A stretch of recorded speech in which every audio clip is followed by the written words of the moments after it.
My name is Maximus Decimus Meridius. Guys ಇವತ್ತು ಮಾತ್ರ Akshay Kumar upcoming movie sky force tailor drop ಆಗಿದೆ. ಒಂದೊಂದಾಗಿ detail ಆಗಿ ನಾವು ಮಾತಾಡೋಣ ತೋರ್ಕತ್ತೆ. ಪಲ್ಲಿ ವಿಡಿಯೋ ಕ್ಲಿಕ್ ಮಾಡಿ ಚಾನಲ್ ಸಬ್ಸ್ಕ್ರೈಬ್ ಮಾಡಿರಿ.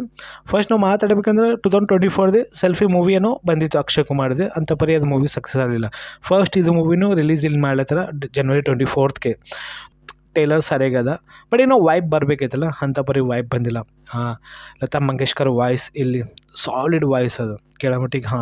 ಇಲ್ಲಿ ಬೇರೆ ಲೆವೆಲ್ದಾಗಿ ಟೂ ನಂತರಕ್ಕೆ ಯೂಸ್ ಮಾಡ್ಕೊಂಡ್ರೆ. ಬಟ್ ಸ್ಕೈ ಫೋರ್ಸ್ ಏನನ್ನ ಆ್ಯಕ್ಷನ್ ಎಲಿವೇಶನ್ ಅವಲ್ಲ, ಸ್ಕೈದೇನು ವಿಜುವಲ್ಸ್ ಇರಬೇಕೈತಲ್ಲ, ಬಟ್ ಅಂಥ ಪರಿ ಕಾಣಲಿಲ್ಲ.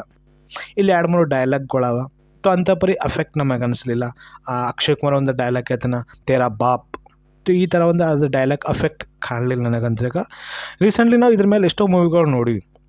ಆಪ್ರೇಷನ್ ವ್ಯಾಲೆಂಟೈನ್ ಮೂವಿ ಬಂದಿತ್ತು ತೆಲುಗು ಇಂಡಸ್ಟ್ರಿಯಲ್ಲಿ, ವರುಣ್ ತೇಜ್ ಅವ್ರದ್ದು. ಸೊ ಅದು ಮೂವಿ ಫೈಟರ್ ಮೂವಿಗಿಂತ ಪಲ್ಲಿನ ಅದು ಮೂವಿ ರಿಲೀಸ್ ಆಗಬೇಕಿತ್ತು. ಬಟ್ ಅದು ಮೂವಿ ಒಂದು ಬ್ಲಾಕ್ ಬಸ್ಟರ್ ಮೂವಿ ಇಟ್ಟಾಗ್ತಿತ್ತು. ಬಟ್ ಫೈಟರ್ ಮೂವಿ ವಿಜುವಲ್ ಸರಿಗಿದ್ದು, ಒಂದು ಗ್ರ್ಯಾಂಡ್ ಲೆವೆಲ್ದಾಗ ಮೂವಿ ಅಂತ ರಿಲೀಸ್ ಆಗಿತ್ತು. ಬಟ್ ಅದು ಮೂವಿನೂ ಓಕೆ ಅನಿಸಿತ್ತು ಪಬ್ಲಿಕ್ ಒಳಗೂ. ಬಟ್ ಆಪ್ರೇಷನ್ ವ್ಯಾಲೆಂಟೈನ್ ನನಗೆ ಸ್ವಲ್ಪ ಬೆಟರ್ ನನಗೆ ಅನಿಸಿತು. ಬಟ್ ಅದ್ರ ಮೇಲೆ ಸ್ವಲ್ಪ ಇದು ಬೇಸ್ ಸ್ಟೋರಿ ಅದ.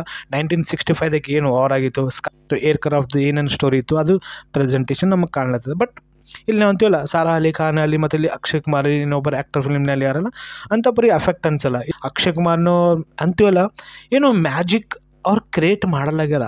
ಆ ಮ್ಯಾಜಿಕ್ ಏನೋ ಮಿಸ್ ಆಗ್ಯದ, ಅದು ಕಾಣ್ಲತ್ತದ ನನಗೂ. ಎಷ್ಟೋ ಮೂವಿಗಳು ಸೇಮ್ ಅಪ್ಪ ನಮಗೆ ಅನಿಸ್ಲತ್ತದ. ಬಟ್ ನೋಡೋ ಮಟ್ಟಿಗೆ ಓಕೆ ನನಗೆ ಅನ್ಸಿದೆ ಟೈಲರ್ ಅಂದಿದ್ದ. ಬಟ್ ನಮಸ್ಕಾರ.